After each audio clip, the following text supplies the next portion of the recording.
Hello everyone, this is Pritika Patel working as an assistant professor in Computer Engineering Department of Mahatma Gandhi Institute of Technical Education and Research Center Navsari. Today in this session we are going to discuss about linked list, which is the topic of subject data structure of second year third semester. Now first of all, linked storage representation.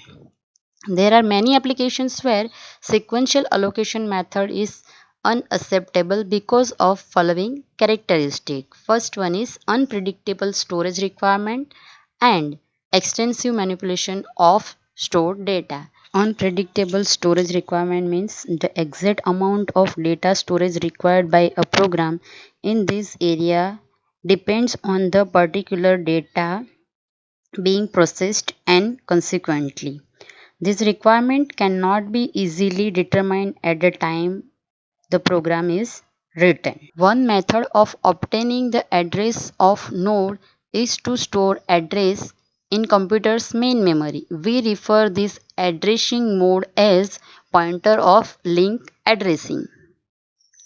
A simple way to represent a linear list is to expand each node to contain a link or pointer to the next node. This representation is called one-way chain or extensive manipulation of the stored data means program in this area typically require that operations such as insertion and deletion to be performed frequently on the data. Singly linked linear list. Now this is the node which have two parts. First part is information part and second is address of next variable. Here node having data part A and this node is located on address 100. So 100 is the address of this node. Same way this is another node which is located on address 200. This node have data part B and this is the link part. We have to store address in this part. Address of node which is connected with this node, or we can say that link with this node. Then this is another node which have data part C and it is located on address 300. And this is another node which have data D and located on address 400. Now if we want to connect this A with B, then we have to store this address 200 in this link part. Then we can connect this node. We can link this node by using this address part. Same way, if we want to connect this node with this node, right? For that, we have to store this address 300 into this address part of this node. So 300 is stored over here. So we can link this node. Again, this is the address of this node and this address is stored in address part of this node. Then we can connect this node with this node. Now this is the last node, so there is no another node in the successor of this node, so the address of this node become null, right? So this node is called last node. So this is the link representation of linear list, or simply we can say that is a linked list. In linked list, each node is connected with another node. The link allocation method of storage can result in both efficient use of computer storage and computer time. A linked list is a non-sequential collection of data items. Each node is divided into two parts. First part represents the information of the element and the second part contains the address of the next node. So each node having two parts. First part is data part and another part is address of next node. The last node of the list does not have successor node. So null value is stored as the address. Here B is a successor of A, C is a successor of B, and D is a successor of D. But now here no other node is there, so D have no successor, right? So we have to store null value in the address of last node. It is possible for list to have no nodes at all. Such a list is called empty. As we all know that if there is no node is there in this list, then we can say that this list is empty list. Now what is linked list? A linked list is a collection of objects stored in a list form. A linked list is a sequence of items where every item is linked to the next. A linked list is a non-primitive type of data structure in which each element is dynamically allocated and in which elements point to each other to define a linear relationship. Elements of linked list are called nodes, where each node contains two things: info, that is data, and link, that is pointed to next node. Linked list required more memory compared to array because along with value it stored pointed to next node, because in linked list we have one node and it's having two parts, one part for data and another part to store the address of next node. Linked lists are among the simplest and most common data structure. They can be used to implement other data structure like stack, queue, and symbolic expression, etc. Linked list is dynamic data structure. Linked list is a self-referential data type because it points to itself in declaration. Now, node structure of linked list. Typical node have two parts. One is info and second is link. Info part have data elements and link part have address of another node. Yes, so info part have data and link is pointed to next node. So this is called node. So accessing part of node is info and link. Now see structure to represent a node. For this we have to use structure. Struct node in bracket integer info. So info is declared as a integer variable. Then struct node pointer of link. This is the simple structure of C structure of node. Now operation performed on linked list. First operation to perform on linked list is insert. In insertion, first we have to insert at first position, then insert at last position, then insert into ordered list.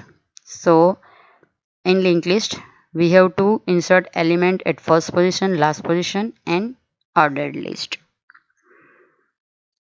Then next operation perform on linked list, that is delete. Then we can perform operation on linked list, that is traversal of list. So by using this we can print the list. Now next operation is copy linked list. By using this copy operation we can generate a copy of linked list. Now next is type of linked list. Linked list have mainly three types. First is singly linked list, second is circular linked list, and third is doubly linked list. Now first of all singly linked list. In singly linked list each node is connected with another node. Here first node is connected with this next node. So this node have data part A and address is next. So basically this address part having the address of this node, right? So A is connected with B, B is connected with C, and C is connected with D. And D is the last element of linked list. So there is no address in this address part and it's having value stored.